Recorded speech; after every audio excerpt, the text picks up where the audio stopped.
मित्रों, सबसे पहले तो मैं 2 दिन से अरुणाचल के दौरे पर हूं। आज नामसाई जिले में आप लोगों से संवाद कर रहा हूं। मैं सबसे पहले एक बात स्वीकार करना चाहता हूं, मैं पूरे देश भर में घुमा हूं।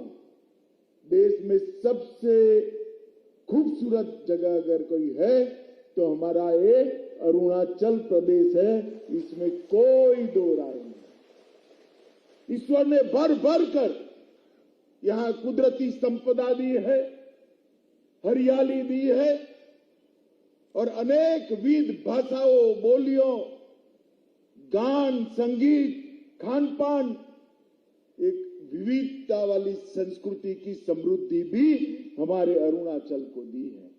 मैं निश्चित रूप से मानता हूं कि अरुणाचल भारत माता के मुकुट में एक मणि की तरह दैदीप्यमान है और ये भारत माता के ठीक नॉर्थ ईस्ट में उत्तरी छोर पर है, जहां पर सूर्य भगवान की सबसे पहली किरण अगर देश में कहीं पर पड़ती है तो ये मेरे अरुणाचल पर पड़ती है और इसीलिए इसको अरुणाचल नामाभिधान किया गया है। मित्रों, ये भूमि कई प्रकार की संस्कृतियों की भूमि, इसके मिलन की भूमि है और एक साझा संस्कृति का मिलन स्थल कितना पवित्र होता है, ये अगर किसी को जानना है तो अरुणाचल का दौरा करना पड़ेगा। तापिर गांव जी ने कहा कि मैं 3 बार आया हूं। तापिर गांव जी, ये मेरा 5वां दौरा है अध्यक्ष बनने के बाद। आप पहले के दौरे भुला दे रहे हो। मैं तापिर गांव के घर भोजन करने भी गया हूं।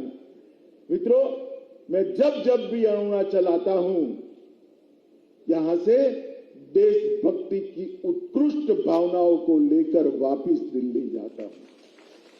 देश भर में एक भी प्रदेश ऐसा नहीं है, कोई नमस्कार कहता है, कोई नमस्ते कहता है, कोई गुड मॉर्निंग कहता है। हम अगर अरुणाचल वासी को मिलेंगे तो तुरंत सामने से जय हिंद बोलकर हमें याद करता है। ग्रीट करने का ये तरीका, अभिनंदन करने का ये तरीका, राष्ट्रभक्ति से इतना तरबोर देश भर में कहीं पर नहीं है जो मेरे अरुणाचल के अंदर दिखाई पड़ता है। और मैं मानता हूं देश भर के युवाओं को अरुणाचल की देशभक्ति के संस्कार को सीखने की भी जरूरत है और अपने अपने प्रदेश में आगे बढ़ाने की भी जरूरत है। मित्रों, मैं कल परशुराम कुंड गया था। जब परशुराम को पिता के आदेश का पालन करने के लिए मातृ हत्या उनके हाथ से हुई, पूरा जीवन मातृ हत्या के बोझ के तले वो बिता रहे। चलते चलते चलते बोझ के परिताप के साथ उत्तर पूर्व की पहाड़ियों में आए, लोहित नदी के किनारे आए। वहां पर हाथ धोने के लिए लोहित नदी में उन्होंने जब जल को स्पर्श किया, वो हाथ से परशु हमेशा के लिए गिर गया और इसीलिए वहां पर परशुराम कुंड बना है। ये पवित्र भूमि के कल मैंने दर्शन किए हैं और ये 5 नदियों के क्षेत्र में मैं मानता हूं, मैंने कल भी मुख्यमंत्री जी से बात किया है, ये हमारा ईस्ट अरुणाचल है। ये ईस्ट अरुणाचल में दुनिया भर के टूरिस्टों को लाने की क्षमता पड़ी है, ईश्वर का आशीर्वाद पड़ा है।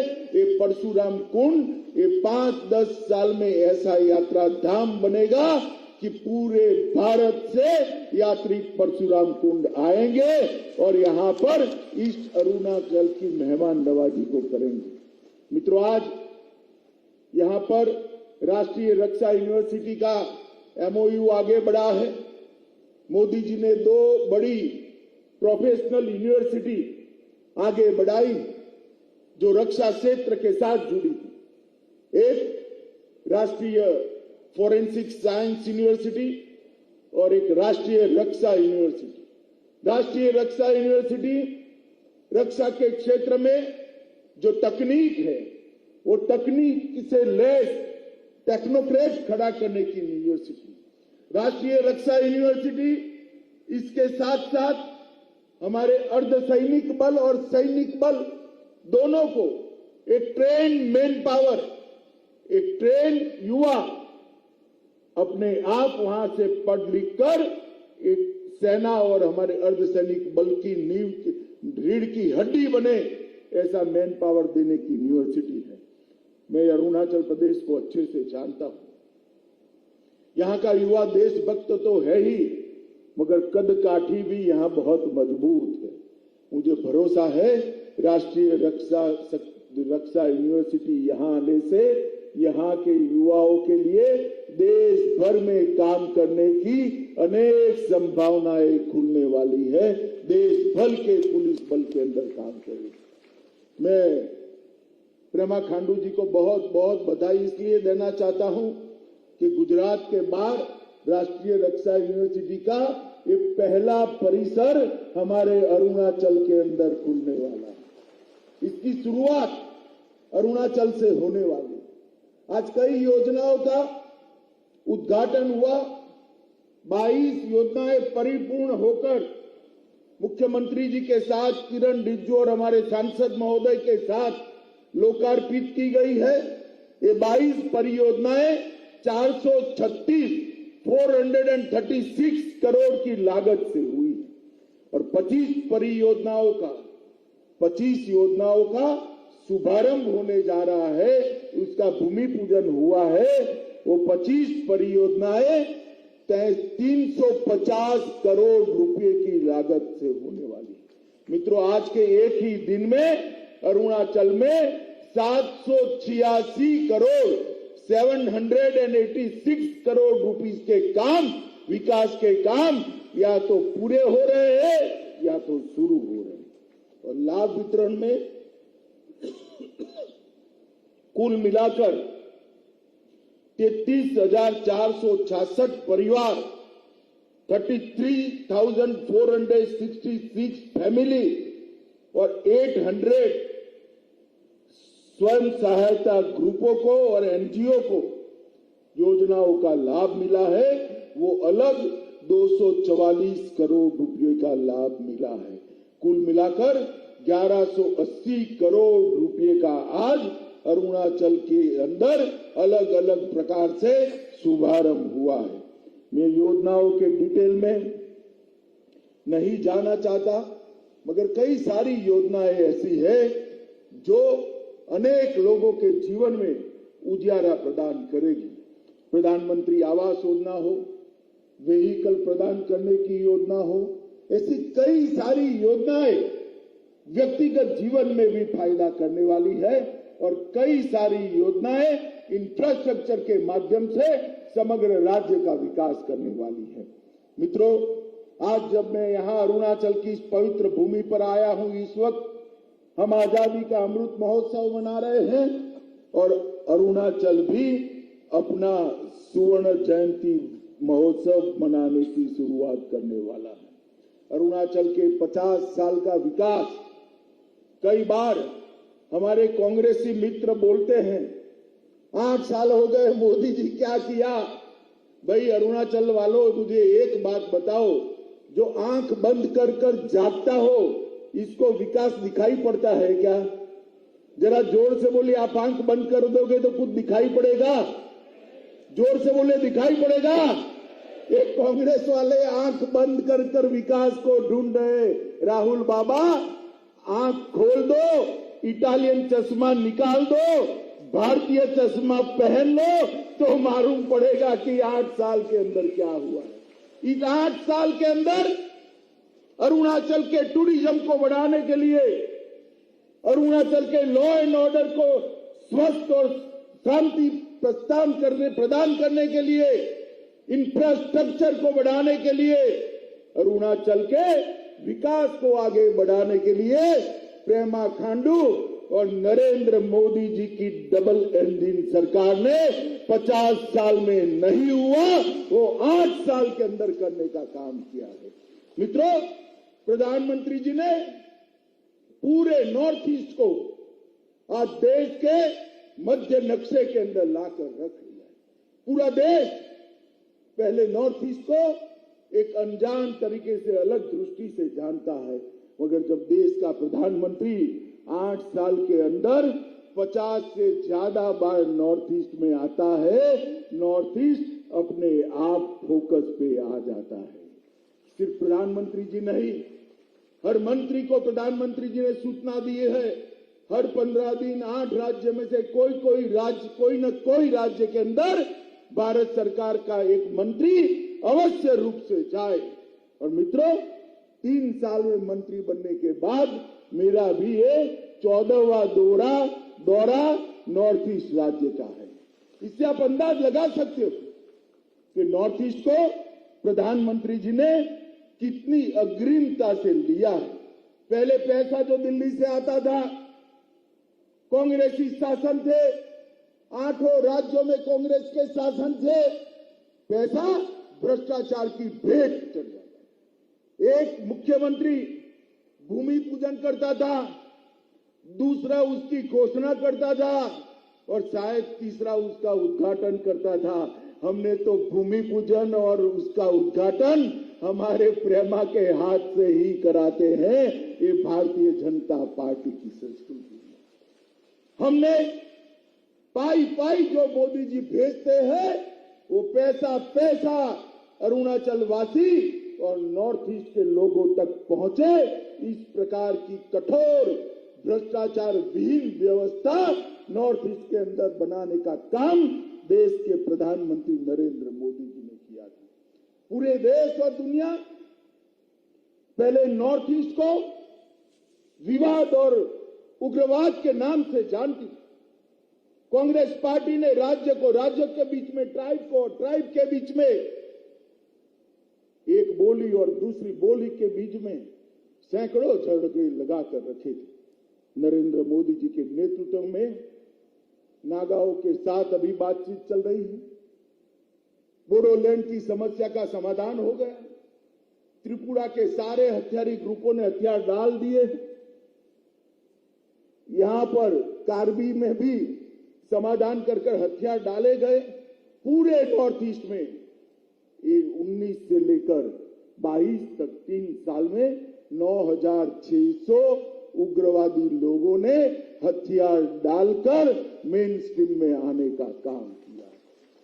जिस नॉर्थ ईस्ट को एक जमाने में आतंकवाद के कारण, उग्रवाद के कारण, गोली और बम धमाकों के कारण, मृत्यु के कारण अखबारों में सुर्खियां मिलती थी, वो नॉर्थ ईस्ट को आज टूरिज्म के कारण, विकास के कारण, इंफ्रास्ट्रक्चर के कारण, उसकी अलग अलग बोलियां, भाषाएं, नृत्य, संगीत, खान पान के कारण आज पूरा देश जानने लगा है। मित्रों, नरेंद्र मोदी सरकार ने नॉर्थ ईस्ट के लिए 3 सूत्री एजेंडा बनाया। एक, यहाँ की बोलियां, भाषाएं, नृत्य, संगीत, खान पान, सांस्कृतिक विविधता और कुदरती सौंदर्य को, इसका उपयोग कर उसको संरक्षित करना, संवर्धित करना और दुनिया भर के टूरिज्म को हमारे खूबसूरत नॉर्थ ईस्ट और अरुणाचल में लाना। दूसरा, पूरे नॉर्थ ईस्ट के राज्यों के अंदर सारे विवादों को समाप्त कर शांति प्रस्थापित करना। 50 साल से आसाम और अरुणाचल के बीच में सीमा का विवाद चल रहा है। मैं बधाई देना चाहता हूं पेमा खांडू और आसाम के मुख्यमंत्री को। सालों से चला हुआ विवाद, आसाम के मुख्यमंत्री ने बड़े भाई की भूमिका निभाई और प्रेमा जी ने एक रचनात्मक अप्रोच लिया। मैं आपको विश्वास दिलाता हूं, कुछ ही समय में ये सीमा विवाद समाप्त होने जा रहा है। कब तक हम लड़ते रहेंगे? कब तक एक राज्य और दूसरा राज्य लड़ता रहेगा? मोदी जी ने दूसरा मुद्दा शांति प्रस्थापित करने का मुद्दा लिया है और तीसरा मुद्दा उत्तर पूर्व को विकसित राज्य के रूप में देखा। अभी किरण बता रहे थे कि पहले चुनाव प्रचार करने जाना था तो निकलते थे तो 30 दिन के बाद वापिस आते थे और कुछ लोग इसका फायदा उठाकर कहीं नहीं जाते थे। मैं वहां गया था, किसको मालूम कोई कहां गया था, जाते ही नहीं थे लोगों के बीच में, मगर अब पकड़े जाते हैं क्योंकि शाम तक तो समाचार पहुंच जाता है। रोड की कनेक्टिविटी हो गई, इलेक्ट्रॉनिक कनेक्टिविटी हो गई, रेल की कनेक्टिविटी 8 राज्यों के हो गई और अरुणाचल को बहुत कम समय में आपको मैं बताने जा रहा हूं, हमारे प्रेमा खांडू ने बताया, एयरपोर्ट भी आपका खुद का राजधानी के अंदर मिलने जा रहा है। ये परशुराम कुंड तक ट्रेन पहुंचेगी, वो दिन बहुत दूर नहीं है। देश भर के यात्रियों को अगर परशुराम कुंड आना है तो ट्रेन के माध्यम से आ सकते हैं। मित्रों, सुरक्षित उत्तर पूर्व में विद्रोह और टेररिज्म की घटना में 89% की कमी लाने का काम ये भारतीय जनता पार्टी की सरकार ने किया। मोदी सरकार के लिए अरुणाचल देश की शुरुआत ही अरुणाचल से होती है और मोदी जी कहते हैं विकास की शुरुआत भी अरुणाचल प्रदेश से ही होनी चाहिए। मैं गृह मंत्रालय में कोरोना प्रबंधन का काम करते वक्त सब मंत्रियों के साथ में बैठता था। हमेशा मोदी जी कहते थे छोटे राज्यों को वैक्सीन सबसे पहले पहुंचाई जाए, अरुणाचल को वैक्सीन सबसे पहले पहुंचाई जाए। और मित्रों, आज अरुणाचल प्रदेश 100% वैक्सीन करने वाला प्रदेश होकर सुरक्षित प्रदेश है। अरुणाचल के अंदर पहले जो अनाज भेजा जाता था दिल्ली के गलियारों से, बीच में कांग्रेसी दलाल गरीबों के अनाज को भी बेचकर खा जाते थे।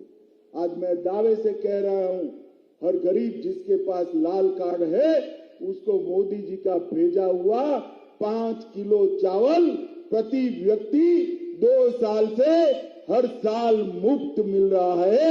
ये भारतीय जनता पार्टी के शासन की व्यवस्था है। NLCPR के माध्यम से 935 करोड़ रुपया का 62 बड़ी योजनाओं को पूरा कर दिया।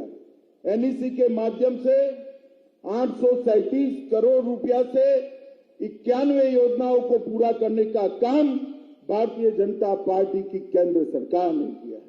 डोनर मंत्रालय से 825 रुपये की अनुमोदित लागत से 85 परियोजनाएं चल रही है। प्रदेश सरकार ने भी ढेर सारे इंफ्रास्ट्रक्चर के काम किए हैं। पूरे प्रदेश के अंदर राज्य सरकार और केंद्र सरकार ने मिलकर सड़कों का जाला बनाया, अनेक बड़े बड़े ब्रिज बनाए हैं और रेल और एयर कनेक्टिविटी को भी आगे कराने का चाहे। ये प्रेमा खांडू जी यहां बैठे हैं, उनकी उपस्थिति में ही मैं इनके वखान इसलिए करना चाहता हूं कि भारत के सबसे युवा मुख्यमंत्रियों में से एक हमारा प्रेमा खांडू। जब उन्होंने बागडोर संभाली, लगभग 42 साल की वृद्धि के साथ अरुणाचल का बजट 12,500 करोड़ रुपए था। कितना था बोलिए भाई जरा? 12,500 करोड़। बोलिए तो सिर्फ 8 ही साल में उसको डबल से ज्यादा कर 26,000 करोड़ रुपए का बजट ये युवा मुख्यमंत्री ने दिया है। जीडीपी जो अरुणाचल की थी 8 साल पहले 10,000 करोड़ थी, 10,000 करोड़ की जीडीपी को 3 गुना कर 30,000 करोड़ तक पहुंचाने का काम ये भारतीय जनता पार्टी की अरुणाचल की सरकार ने किया है। मित्रों, 2G नेटवर्क, साधारण नेटवर्क कुछ ही गांवों में था, आज लगभग 3,000 गांवों को 4G नेटवर्क से जोड़ने का काम ये भारतीय जनता पार्टी की सरकार ने किया है और 1680 गांव और 4G नेटवर्क से जुड़ने तक है। और होलंगी हवाई अड्डा भी, जैसे मुख्यमंत्री जी ने कहा, हम बहुत जल्द चालू कर दें। पासीघाट रेलवे लाइन पर काम शुरू होने की कगार पर है। होते ही परशुराम कुंड को भी हम रेलवे से जोड़ेंगे। तवांग, आलो, ये सब कठिन जगहों को भी रेलवे के नक्शे पर लाने की योजना भारतीय जनता पार्टी ने बनाई है। सड़क निर्माण की क्षमता को बढ़ाकर 2000 किलोमीटर प्रति साल कर अरुणाचल में सड़कों का जाला बुनने का काम ये भारतीय जनता पार्टी की नरेंद्र मोदी सरकार ने किया है। मित्रों, 96 से अधिक लंबे ब्रिज बनाए। हेल्थ सेक्टर के अंदर सबसे कठिन बात क्या है? हेल्थ सेक्टर किसी भी राज्य का अपग्रेड हुआ है या नहीं हुआ है, इसकी सूचना इसी से प्राप्त होती है कि शिशु मृत्यु दर और माता मृत्यु दर में क्या परिवर्तन आया है। मित्रों, शिशु मृत्यु दर और माता मृत्यु दर कम करने में हमारे अरुणाचल भारत में दूसरे नंबर पर है। ये सुनकर हम सबको गर्व होता है। माताओं, भाइयों, बहनों, ई प्रशासन में भी सचिवालय को 100% ई ऑफिस से कवर किया गया है। ई कैबिनेट चल रही है, ई विधानसभा चल रही है, ई एक्साइज कलेक्शन हो रहा है। भर्ती प्रक्रिया में पारदर्शिता लाने के लिए रिक्रूटमेंट पूरा इलेक्ट्रॉनिक तरीके से हो रहा है और स्टार्टअप के लिए अरुणाचल के युवाओं को प्राथमिकता मिले, इसके लिए अरुणाचल सरकार ने भी एक बहुत बड़ा कार्यक्रम बनाया है।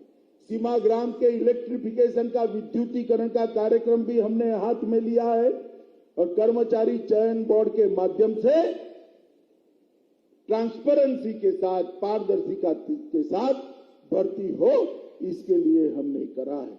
बीएडीपी के तहत 700 सीमावर्ती गांवों में स्ट्रीट लाइट लगाने के लिए 16 करोड़ रुपया, 30 करोड़ रुपया सीमावर्ती गांवों के छोटे छोटे इंफ्रास्ट्रक्चर को लिए, सीमावर्ती क्षेत्र में पगडंडियां बनाने के लिए और 10 करोड़ रुपया दिया है और स्वर्ण जयंती सीमा ग्राम रोशनी कार्यक्रम के तहत 50 करोड़ रुपया और देने का काम भारतीय जनता पार्टी की सरकार ने किया। सुवर्णसिरी लोअर की 500 मेगावाट क्षमता की योजना चालू कर दिया जाएगा। 2000 मेगावाट की पूरी योजना 2023 तक चालू हो जाएगी। शुरुआत में 500 मेगावाट और बाद में 2000 मेगावाट। 30,000 करोड़ रुपए के निवेश के साथ 2880 मेगावाट की दिबांग परियोजना, भारत की सबसे बड़ी जल विद्युत परियोजना चालू करने का काम भी हम आगे ले जा रहे हैं। 600 मेगावाट कामेंग जल विद्युत संयंत्र भी चालू हो चुका है। पर्यटन के लिए भी ढेर सारी योजनाएं बनाई हैं। माताओं, भाइयों, बहनों, युवाओं, भाजपा के सारे कार्यकर्ताओं, मैं आज इतना ही कहना आया हूं।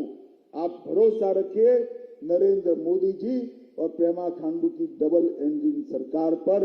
वो दिन दूर नहीं कि हमारा अरुणाचल भारत के विकास के नक्शे पर सबसे विकसित राज्यों में उभर कर आएगा। 8 साल के अंदर उत्तर पूर्व के अंदर जिस प्रकार का परिवर्तन नरेंद्र मोदी जी लेकर आए हैं, 75 साल में कभी भी ऐसा काम नॉर्थ ईस्ट के अंदर नहीं हुआ है। पहले भी मैं नॉर्थ ईस्ट में घुमा हूं और आज भी नॉर्थ ईस्ट में जा रहा हूं। मित्रों, नॉर्थ ईस्ट के लोग भी भारत के साथ जुड़े हैं और भारत का बाकी हिस्से के लोग भी नॉर्थ ईस्ट को अपना ही मानकर बड़े प्यार से यहाँ टूरिज्म में आने के लिए तैयार है। स्थिति जो हुई है वो मोदी जी के अथक प्रयास के कारण, भारतीय जनता पार्टी अरुणाचल की टीम के कारण हुई है। हम सब ने मिलकर एक तय करना है कि जब देश की शताब्दी मनाई जाएगी तब नॉर्थ ईस्ट क्षेत्र हमारे देश का और उसमें भी हमारा अरुणाचल हमारे देश का सबसे विकसित हिस्सा हो। इस प्रकार से लंबे समय तक हम एक डबल इंजन सरकार को चालू भी रखे और काम करने का मौका भी दे। यही कहकर मेरी बात को मैं समाप्त करना चाहता हूं। मित्रों, जिस गर्मजोशी के साथ खराब मौसम में भी इतनी बड़ी संख्या में आप लोग आए हैं, मैं आप सबका बहुत बहुत धन्यवाद कर मेरी बात को समाप्त करता हूं। वंदे मातरम।